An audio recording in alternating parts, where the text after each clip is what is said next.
Okay, last. I don't spend hours and hours prepping. When it's, in the beginning, I definitely looked at my lesson more and I wanted to like have my props ready to go, everything was situated. But now I literally roll out of bed like 10 minutes before class. I come down, just jump onto my iPad. I've been using the iPad lately. It's just a little bit easier for me. I like to write on the screen. They say, you want to have a really reliable computer. So I personally don't have a reliable computer. I've had one for like ever. So I was using my husband's, but so, I don't want to use his work computer anymore. So we got an iPad and it's great. It's actually just what I need. It works for me.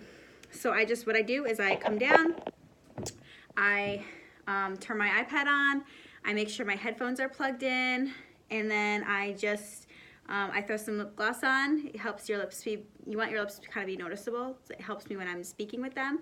They can notice what my mouth is saying. And then I just go with it throughout my day. The platform is really easy to use. You can look at, I don't know if I can look at it on here, but let me see. Hang on one second. You can, oh, hang on. I don't know if I can look at it. Yes, okay, so this is an example of what the material is. This is a level 2, I think. What is this one? Oh wait, is this a level 5? Yes, okay, this is a level 5 that I'll be teaching tomorrow morning. I'm gonna do it this way, sorry. So this is it. I simply go on, let me see, sorry. It's not very good. Okay, I simply open up my PowerPoint. You'll be in your class for this though, you'll see it. It's different, a little bit different. There's a video, normally there's 2 videos, one here and one here for me and the student. There's the material down here, there's a little chat box, but because I'm not in my classroom yet. But this is an example, sorry it's backwards, but I can't do my thing. This is when you introduce like what reward you're gonna give them. Maybe this is an older student, so I would just say like, hey, today at the end of class, we'll talk about something, or we'll draw something, or play tic-tac-toe with our vocab, something like that. And then you just jump through. We're talking about countries. So all I do is I'm gonna do the vocab with them. We're gonna talk about in Australia, and then I would say maybe, have you ever been to Australia? What animals live in this type of climate? Things like that. Very easy. Oh, a kangaroo, and they're level 5, so they'll read this, and I just go through with them. Literally, it's all on the screen. It looks like a lot. This is a level 5, like I said, so this is an older student. They've been speaking. They've probably been in the class since level 1, so most of the time they read all this. And then what I'll do is, I circle kind of what they mispronounced, and I go over with them. Glows, things like that. So then we talk about it. I ask questions, adjectives, things like that. I have them tell me what the long A and the long O sounds are, and have them circle, whatever. Hopefully you're seeing this, and things like that. So level 5 is a little bit more heavy as far as curriculum. Now let me see. This is a level, what is this one? A level 3. This one's a little bit easier to see. Stop, Ellie. I just want to show you a couple examples because it can be intimidating in the beginning, but by the end of it, I literally can just read off the screen. So this one has a built-in reward. You can say, okay, you'll get a fruit. You get fruits and veggies first. Second, you go to school, or you can create your own one. So this is where I would just give 5 stars. Say I'm giving you a star or a car or whatever, depending on the student. They read this, or we read it together. I can go to the park. I can play at the park. This is for them to read and also to get the tune down. And then today we talked about math expressions. So we talked about plus and equal sign. So they have homework before class, so they already know this. They should at least. They're not coming in and you're having to teach all of this in 25 minutes. This is a way to make it concrete with the homework that they've had before class, and they have post homework as well. So they should already know this is a plus and this is an equal. They can read it obviously too, but most can. But I would say, okay, so what is this? What is this? okay, read the math sentence for me.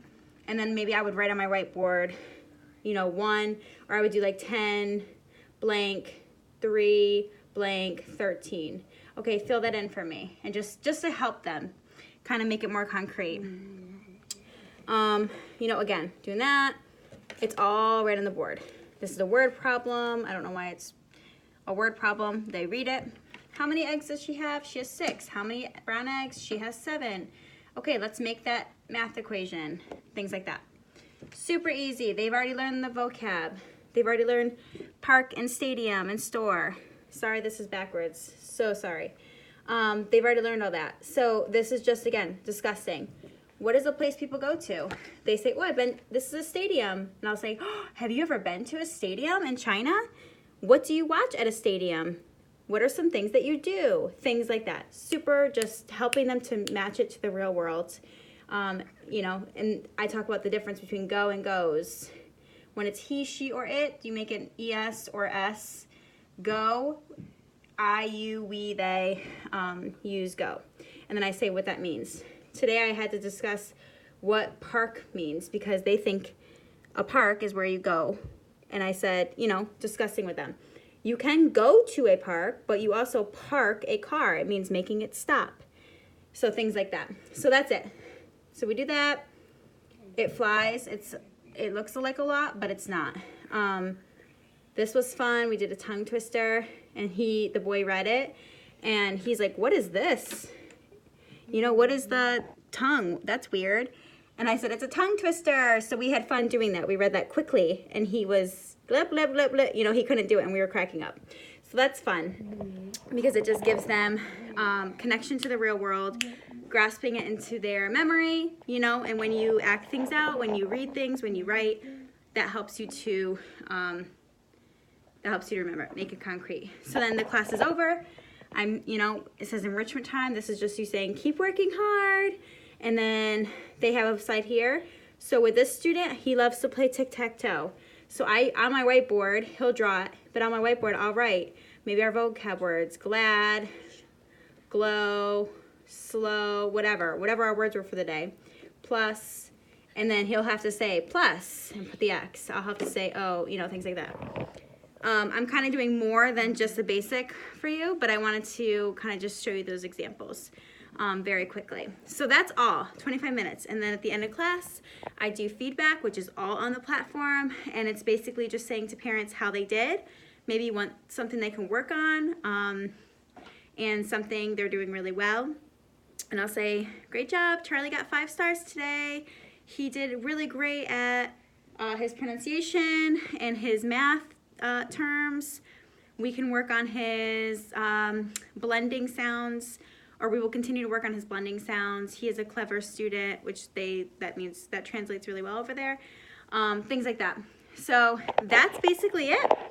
And then I get up and walk away. Actually, I pick up every day, but it takes me under 5 minutes to pick up and set up.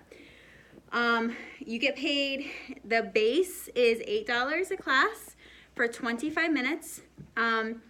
But you get $1 for submitting your feedback on time, which you do every time, basically. So I get $9 a class, and then you get every 30 classes, or after 30 classes, say I taught 30 classes in January, I would get 50 cents added to every class, so 30 times 50 cents. If you teach over 45 classes, you get $1 added. So I almost always teach over 45 classes, so I basically make $20 an hour. And I don't put any work outside of class. So I'm earning that $20 in my 1 hour teaching. You make your own schedule. You're an independent contractor. There are rules, obviously, with things that you need to have or you need to do in your classroom. But I open up my own schedule. I choose, I don't want to work for 2 weeks. I just don't open my calendar for 2 weeks. You get 6 cancellations in a 6-month contract. So I signed my contract in May, and I just signed it in November, I think, for the new one. Or it started December 1st, I'm not sure, I don't remember now. So I have 6 cancellations that I can use like teacher no show, or I just canceled class for some reason, something came up. If you're sick or something, an emergency comes up, as long as you have paperwork, it's not counted against you. So, you know, I have a cold, I can maybe not teach that day. I'll just maybe tell a doc or call my doctor or whatever, and get a doctor's note. Or, you know, somebody dies in your family, or a child is sick, things like that. As long as you have proper documents, you're fine. I think that's it. I really just wanted to do a quick video, and this is already probably too long, but I did break it up in 3 parts, so it's a little bit easier for you. And I hope that answered your questions. Okay, thanks.